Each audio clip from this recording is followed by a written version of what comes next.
Hi, everyone. I'm here today with Jennifer Taylor, COO and Chief Magical Officer of Quantum-Touch. And today we're going to talk about using life force energy for money.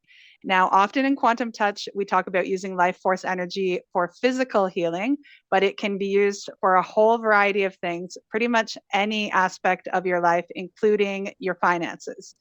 In this day and age, we all could use a little extra help for our finances, and life force energy is available at all times in abundance to us all.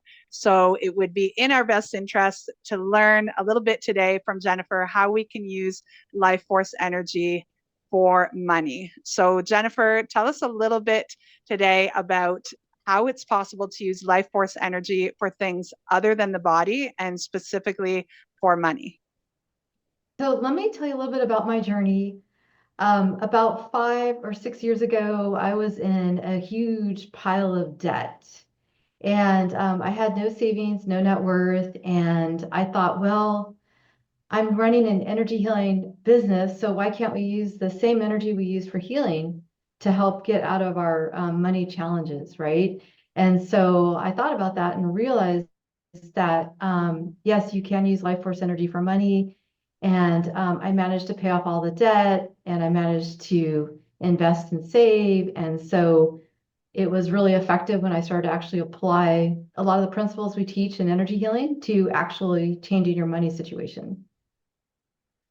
That's amazing. So you were able to use energy healing to get yourself out of debt and put yourself in a better position financially. So what is it about life force energy that has this effect or this influence on anything that it's applied to?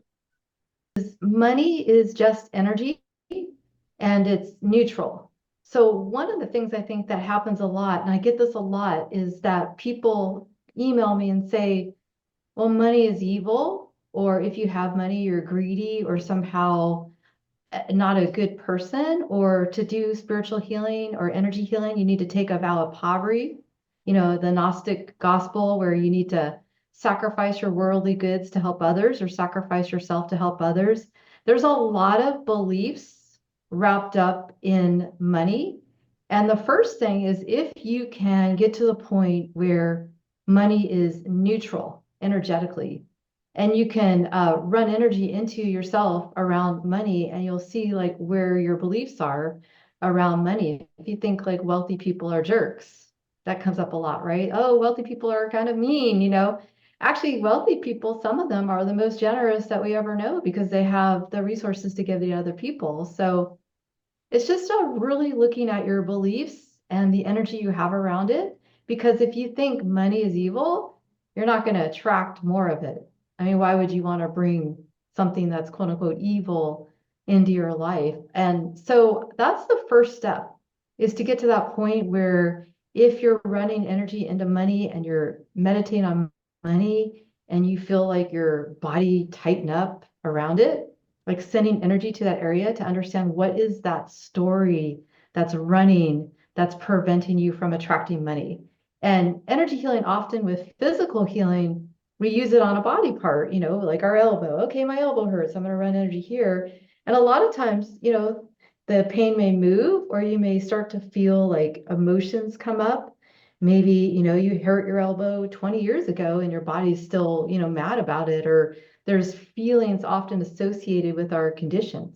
So the same happens when you think about money, and maybe your chest tightens up, like you feel your whole energy contracting. You're like, well, that's interesting. Let me run energy into that. And you realize, oh yeah, my whole energy is contracting because money's been just a pain point for me for 20 years, or I've always struggled. And so every time you think about your bills or your net worth, you feel like very contracted inside. And so if you can open your heart and run energy, you can sometimes understand the origin of this feeling of contraction. And that's the first step, because it's really hard to manifest more money if your biofield or your energy field's like in a little knot around it, right?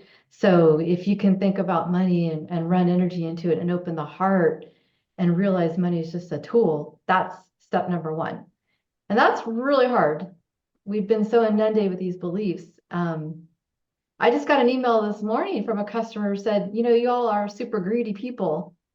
And that's the type of attitude that's associated, especially in these communities with energy healers, that somehow having money is greedy, or you shouldn't have any of it. So that's step number one.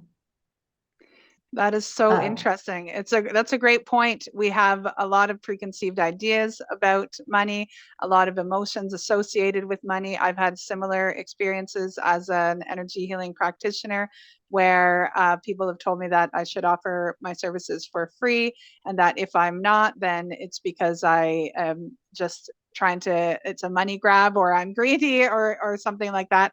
But it's really revealed or brought to the surface that we all have these preconceived ideas that maybe aren't serving our best interests or our higher self. And so what would be the next step once somebody's able to get to that neutral position with respect to money? the next step is the victim mentality. So this often comes up. It's usually associated with people who believe that having money is somehow greedy. And it also comes with, well, we'll never get ahead because the big man, or, the global elite, or whatever you want to call it, are all in charge of the money supply. And so we're just working like a dog for no money, and it'll always be that way. And, I'm mad at God, I'm mad at the universe, I'm mad at the president, and I'm just going to have to put my head down and I'll never own a house, these types of stories. Or another one, I'm serving other people and I don't have any money, so I'm kind of a martyr for the cause and I'm a victim. That's big in our community, and it goes hand in hand with feeling like charging money is somehow unpure or not appropriate for spiritual healing. Those two beliefs kind of go hand in hand, because if you're not charging money for spiritual healing, then you're broke, and then you're blaming your career, right? You see how that circles up into a loop that nobody can win, right? And that's not worthwhile. So the thing to think about is, if you feel like a victim, that automatically puts you in scarcity, because it takes the power out of your hands. And victim mentality is scarcity. It's about not having enough. It's about blaming other people. It's the nature of it is scarcity. So obviously, if you're feeling like a victim, you can't move out of that scarcity consciousness. So that's the next step is, do I feel like a victim? Am I blaming my career? Am I blaming God? Am I blaming the global elite? Or am I blaming the government or the system for my situation? That's something to rework within, to say, hey, no, I can do what I need to do. I can get ahead financially. I can create the life I want to create, regardless of outside and external factors, because I'm more powerful, and it's about claiming my own power. So I think that's another place where people tend to feel challenged, is this kind of hopelessness around it. And one of the things to really keep in mind that got me out of the victim consciousness, because I was in there in spades. I can tell you, I was a victim of my debt and the credit card that I couldn't pay off. And I think I had over $100,000 of debt. And I felt hopeless and victimized, and, oh, I'll never get ahead. It's the system. So I had to eliminate that type of thinking and realize, wow, I created this debt. That's a good thing, because I can uncreate this debt. So I had to take ownership, and that's the next thing, is taking that ownership of your situation. It's not hopeless. If I can do it, anyone can do it, because I love to spend money. I love to shop. I'm a good shopper. I'm really good at shopping. So if I can do it, I think anyone can. Um, so that's the next thing. The next thing to realize too is that you control every dollar that you spend and every dollar that you make. And so finance is really spending less than you make so that you can pay off debt and save. And believe it or not, that's a big aha, because sometimes we think this is all out of our control. Again, that victim consciousness. But you have the ability to earn more money, and you have the ability to spend less money. And it's really that simple. And I know it seems like ridiculously obvious, but I believe a lot of people who are stuck like me in that victim feeling believe somehow neither of these things are under our control. And they really are. So next step, taking ownership. Oh, that's such a great point. And I do believe that's true. When people are in a bad way financially, it feels out of their control and it affects their ability to think clearly or to see something that is so simple like that. The what comes in has to be greater than what goes out. But in the moment, it can feel like you're in the middle of a storm and you can't control it at all. So finding ways to take that ownership and to also control the thoughts that are coming in, the thoughts that you have, whether they are victim thoughts or empowered thoughts, is really key. And once somebody takes ownership, then what happens and how can energy play a part in this process? Okay, so there's a couple of things about taking ownership. The first step then I feel like is looking at your income and expenses. And this is where energy comes in because it's not necessarily always a logical thing. Spending money is usually a lot based on our feelings at the moment, impulse purchases. And so I like to look at both. So the one thing to look at first is when you're spending money, are you truly aligned with your spending? And a couple ways to evaluate that are looking at some of your major expenses. So usually housing is a big expense for people. And so the question I ask is, do I love where I live? And if you don't love where you live, then that's out of balance already. If you're spending 2,000, 3,000, 1,000 a month on rent or a mortgage, you don't love it, then time to rethink your housing costs. Because I believe like love is the answer to your finances. And when you bring things in alignment with your love, your finances start to balance a little better. Another thing to look at are your other major expenses, such as I like the bank statement exercise. So you pull up your bank statement where all your major expenses come in and out, and you can evaluate each one. Like, do I love what I spent money on there? Or am I doing it out of some sort of obligation or habit? You can look through every expense and it starts to give you a picture.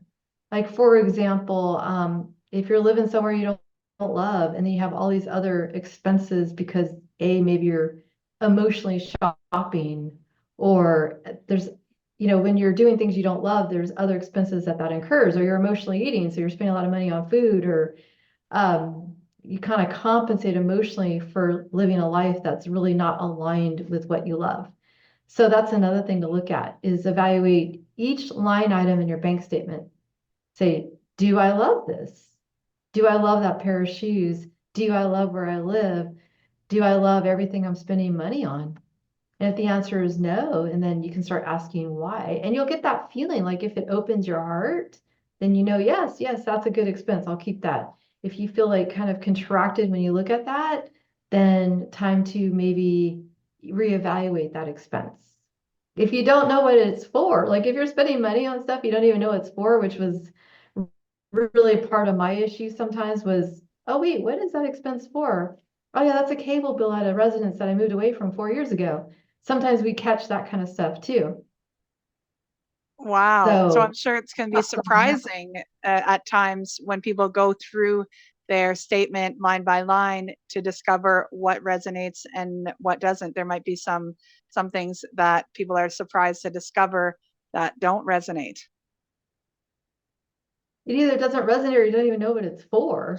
That was the That's funny thing. I'm like, what's this for? Sometimes I think a lot of us don't even look at our money. We don't look at our expenses. We just don't even pay attention because either we don't want to know, or if we do know, we're kind of afraid where it's at, right? So this also helps us take a very um, grounded viewpoint of our money, which if you're in debt and struggling and you're sometimes that's really hard to face where you're at. It's like stepping on the scale after a big Thanksgiving dinner. Like sometimes I don't want to know. I just want to like continue eating, right? So it's the same thing when it comes to money. Um, the next place to look too energetically is, do I love what I do for a living? Am I bringing in enough money that feels right? Or am I people pleasing? Okay, so this is one of my challenges is that I tend to overly people please. And so I will, in the past, I would make less than what I felt, was resonant, what resonated with me. So I'd make less than what I felt like I should because I was trying to please other people a lot at the expense of myself. So again, this is the martyr or victim thing. We're playing the martyr. Oh, look what all this I do for you. I'm sacrificing my own well-being to help you because I'm doing all this work for free. And that doesn't serve, right? And then you kind of, on the backside, you feel a little resentful, like, just gave away all this free stuff and now I'm mad, and it's not the other person's fault. It's that, you're not receiving enough value, enough income for the value you're providing. So that's another area to look at. And that's where the income comes in. And so I feel like when we're doing what we love and the amount of money we receive for what we love feels balanced, you can feel it, it's in your heart. And then we're spending in a way that resonates with what we love, it tends to kind of balance out where you're receiving a little more than you're putting out. And so you can use your heart energy to balance your income and expenses. The hard part is it may mean serious life changes. And that's sometimes what we need to do to balance it out. Oh, that's a great point. So Yeah, people, once they discover what is working for them and what isn't, then there's kind of a moment where they might have to make changes.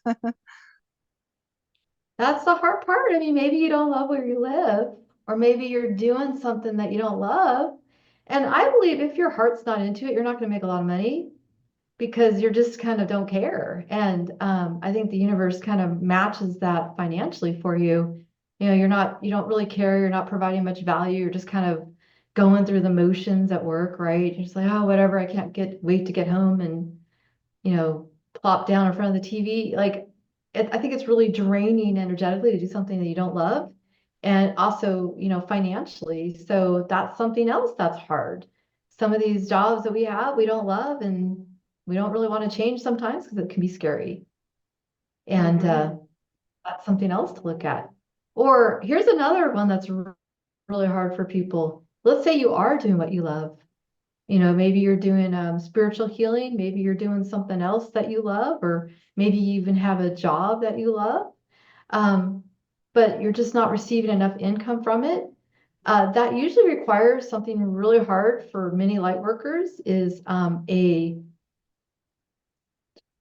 talk, a confrontation almost of talking to the person that's paying you, saying, I need to raise my rates, or, I need to ask for a raise. I mean, these are really hard conversations. Like if you've had a client for 10 years who's paying you about half of what now is appropriate, having that conversation with this client can be really hard, especially for people who are in our service field. We don't want to disappoint people. We don't want to hurt people.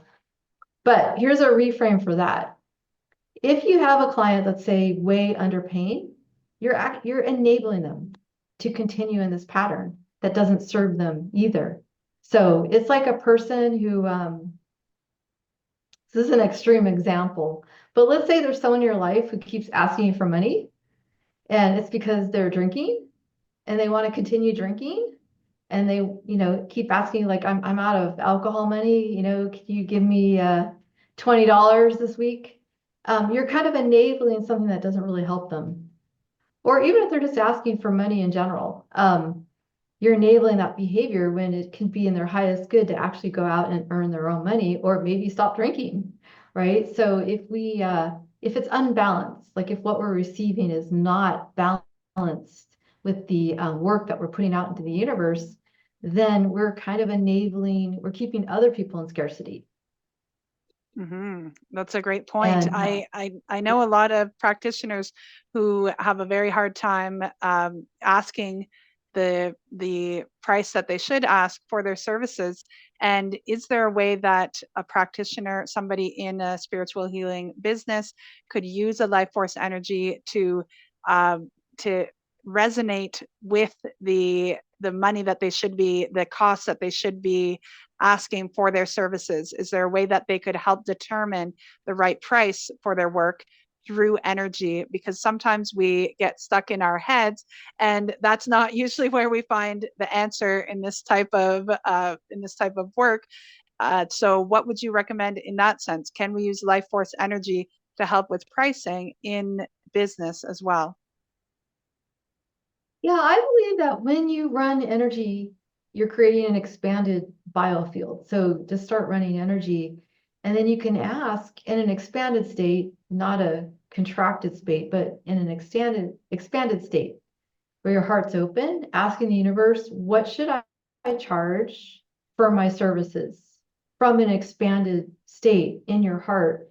And you will get an answer that feels right.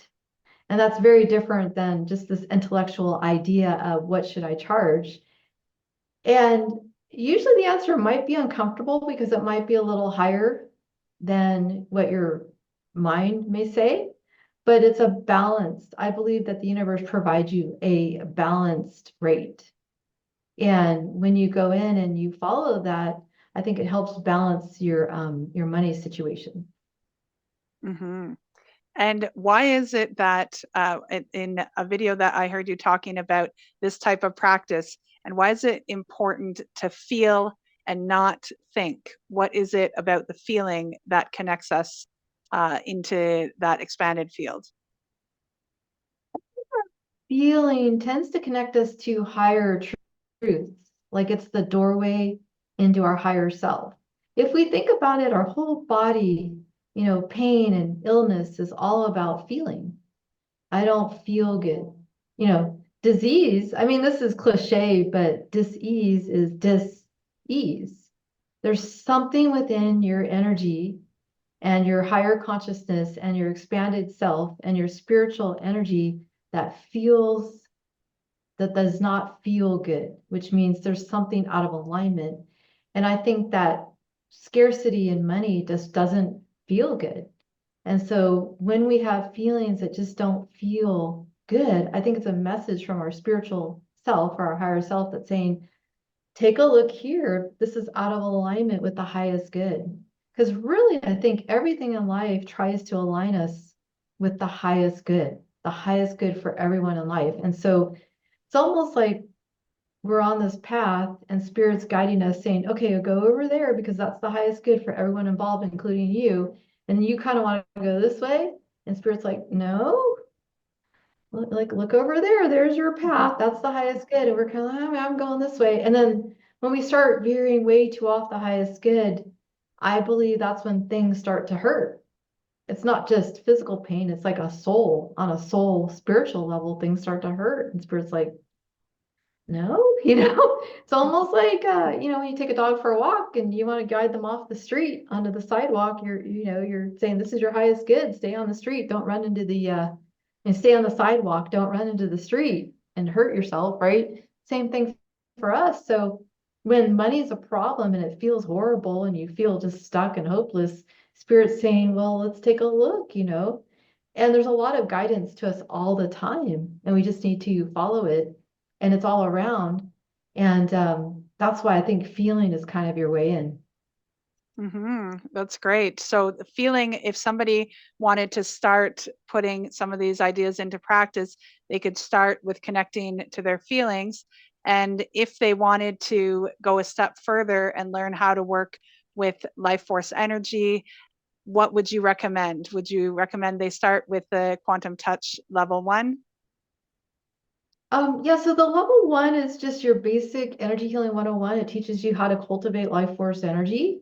And when you are cultivating life force energy, and even if you just like create an energy field between your hands, you're stepping into this field of energy. And from that place, I believe that's where you can get guidance from your higher self or God or whatever you want to call it. You can get the guidance from your heart. And I believe that guides you to the highest good. So it's a feeling, kind of a deep soul feeling. It's not just maybe a transitory emotional blip, but it's this feeling from the heart about what is in the highest good for everyone on the planet, for me, spirit, all that is. And this guidance comes in. And I believe like the energy healing we teach even in Quantum Touch Level 1 helps us open the heart and tap into this universal guidance. And then we see, oh yeah, I'm out of balance here. And the guidance comes in and say, raise your fees and move here, and do this, and you can bring this all into balance. Another thing that I think a lot of people have judgments about, or that's really hard for people, are investing. Sounds so corporate, right? I mean, when I first kind of got into that, I'm like, this is so like normal, right? It just kind of rubs a lot of people the wrong way. So I had to reframe this because I just didn't like the idea of opening a brokerage account. It sounds so serious and so different from what we do as energy healing and light beings. It sounds so icky sometimes. So I had to reframe it and thinking about this. If you do some investing, open a brokerage account, put some money there, and your money grows. So let's say you have $100,000 in a brokerage account.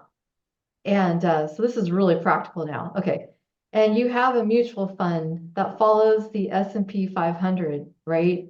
So this year, if you did that, you made about $20,000 off of that because the S&P went up about 20% this year. So in 2024, yeah, it's 2024. So if you think about that, and let's say you had $1 million invested in an S&P growth fund, just one fund, right? This year you would have made 200,000. Think about how many more people you can serve if you're investing and you're not relying 100% on your work to make money. That you have another way to make money that's very, for the most part, very passive. I mean, basically, if you had 100,000, it made 20,000, and you did pretty much nothing this year, right? For that to happen. And if you think that extra 20,000, maybe you needed to buy a new car, or maybe you needed to purchase a few things, or maybe you just put it back in and let it compound. But when you start investing more and more money, you can serve more people. Maybe there's somebody in need that you can give some money to. I can't tell you like the best thing to do with money is to give it away. The energy of that's amazing, right? So if you have the ability to do that because you're investing, or maybe there is a client that for this particular person, maybe that client is free.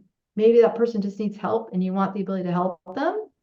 And that's okay. I mean, if you're doing okay, you can give things away. It's the people that are struggling, which makes it really hard to give money away because if you can't even pay your bills, how can you help others, right? So the idea of investing allows you to give more. And when I reframed that, when I started giving more money away and realized that, oh, because I'm making money, I can start giving some away and how fun that is, it reframed that for me. And I That's don't know if that makes sense, amazing. but that's how it Yeah. reframed for me. No, that's Yeah. amazing. And you can step into a greater abundance. You give yourself access to greater abundance and opportunities to receive money by reframing in that specific example your feelings around investing, having a stock brokerage account, because you were able to reframe that. You opened a door to greater earning in a way. You open the door because basically I believe that we all love as light workers, we love to serve others. That's why we're here. And serving others doing the energy work is wonderful. And also how wonderful it is at Christmas time if you could step into a toy store and spend $1,000 on toys for keikis, or we call them keikis here, children. You can buy a children's toy drive, or a friend in need, you can just hand them $500 and say, here, or hand someone $1,000, or tip somebody, 3 times as much as the tip, or help, you can help people along their journey with not only just the healing work, but also financially as well for people who need help. And I can't tell you how fun that is because the amount of gratitude and how a person's face just like lights up and how you've really helped them. Maybe they were just struggling and down to their last bit and you were able to help and the amount of money didn't really impact you at all. $500 becomes like a $10, right? It's just nothing. But to that person, it means a lot. And if you get into that position where you're able to share the love a little bit, also with money, it's really fun. And I would love for more people to be able to do that, but you can't do that when you're struggling because you don't want to be in the self-sacrificial mode. And that's the fun of investing.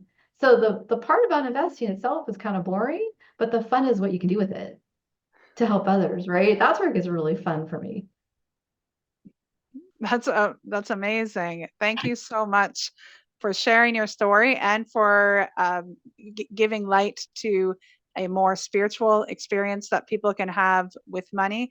Is this something that anybody can do? Anybody could start some of these practices, approaches, shifts in mindset and thought process. Can anybody start that today? Yeah, because part of what I'm talking about is kind of blending the energetic with the practical. And there's two ways in. You can start with the energy and shifting kind of your energy around it, but you can also start with the practical and find out where your resistance is. So let's say, for example, you go to etrade.com and your whole body is just like, I'm resisting this. The question is like, why? What is it that you feel the resistance and why? It's like, maybe you have this idea, well, everyone on E-Trade is, somehow they're too normal, or I don't know what the kind of beliefs you may have around, people who open up brokerage accounts or if I'm investing, you'll find your stories. I had some like, oh, this is really hard to learn, or I know nothing about it. And so I don't want to do something, or it makes me nervous, or there's a lot of like things that we can overcome if you even just try to start. Or, trying to, spend less than you earn. What is it that's in the way? It'll usually come up when you start doing it. So there's both approaches, the practical side, seeing what comes up, or the energetic side, just processing. But both are really productive. So you can start today. You can decide, all right, today I'm going to look at all my expenses and like tap into what resonates. You could do that today. You could go to etrade.com and open up a brokerage account today, right? There's no actual, even if you have no money, you can do it. You can create an account. I like eTrade, so obviously, but there's tons of other brokerage accounts. Um, you could do that today. Go online, open up etrade.com, open it up, but you'll find out your resistance really fast when you do it. And that's why I think doing some of these practical things is like a really good doorway to understand like your whole beliefs about money. I think that's a great point, and I can relate to those kind of practices and feeling your resistance because I remember years ago I sometimes didn't even want to open my bills. Even if it was I knew it wasn't a big bill or there was, I didn't have a problem paying it, but I had a resistance to even opening it. And I also used to have a resistance to looking in my wallet. And in recent years, I've adopted better practices. I'm meticulous with my wallet. I take such good care of my wallet now. I organize it. I clean it every couple of days. I make sure it's nice and clean. I have everything where it should be. All my cash is in order and so on. But I used to not even want to look at it. And so it would be a big mess with crumpled up receipts and everything would be kind of ramshackle. So it's very interesting. And same with, I've been into retail investing for a few years, but I remember when I first got into it, and I would go to some of the platforms websites, and just the aesthetic of them turned me off. And it was just so they're so dry looking, so kind of cerebral or even corporate looking, and I could feel a resistance within me to that. And so it's great that you mentioned those things because as you were talking, I could remember some of my own things, and I'm sure that I still have some resistances in different ways. But in the past, those things came to light as you were speaking, and everybody has them, but we don't want to look at them because we're resistant to them. But this is great incentive to start sort of gently visiting those parts of ourselves that we haven't wanted to look at, and with the knowing that we can do something about it. Often we don't visit those places because we don't know what we can do about it. But with this approach that you're talking about today, people can feel empowered that there is hope, that there is things that they can start doing today. So I thank you so much, Jennifer. Do you have any final thoughts on money and using energy for finances? The floor is yours. Yeah, I have another thing that needs a reframe, in my opinion. This idea of financial net worth. Actually, we don't even call it that. We call it net worth. So in our society, there's this idea that your self-worth, because we're calling it net worth, is somehow related to that magical number in your bank account. And I think that we need to break that judgment for two reasons. One is, if you think about it, we're spiritual beings in a human experience. We don't own anything, right? Like, you don't own that car, you don't own that house, that money's not yours. You're basically just managing it on behalf of God or spirit or all that is. You're passing through planet Earth for a period of time, and you get to manage resources on behalf of the highest good. It's not even yours. So if you start thinking about it that way, that you're managing on behalf of the all that is in spirit, and you don't own it, your spirit doesn't own this stuff. It's just kind of passing through, right? We're just living in houses that we're just borrowing from the universe for a while, right? And so if we can break that idea that somehow net worth is even a thing, right? But that it has some sort of meaning about us as spiritual beings, and that what we own, or our possessions, or our net worth, or our type of home, or the type of clothes we can afford, that this has an idea about our worth as spiritual beings. Breaking that in your head, for better or for worse, like thinking, oh, I'm a better person than another person because I have more money, or I'm kind of I'm a lesser being because I have no money. I mean, those types of thinking, I don't think serve anyone. And if we can just get to that point where I'm managing this money on behalf of God, or I'm managing this money on behalf of spirit, not mine. I'm just using it for the highest good, for everyone involved. It's a completely different way to look at money. And when you adopt that as service-oriented people, I think it makes it much more palatable for us. I agree. And not only palatable, but liberating. It feels, just you describing that, it feels freeing to be able to do that. The attaching our own self-worth to our net worth has a heavy, heavy feel to it, Heavy. regardless of if you have the money or don't. If you have the money, then you can risk losing your self-worth if you lose your net worth. And then if you don't have the money, well, then you're feeling like you're not anybody unless you acquire it. But this way, it feels very liberating. Thank you so much, Jennifer. I appreciate your time today. It was very enlightening. I think people will be inspired to use energy with their finances, and it gives great hope to us all. Thank you so much. Thank you. Thanks.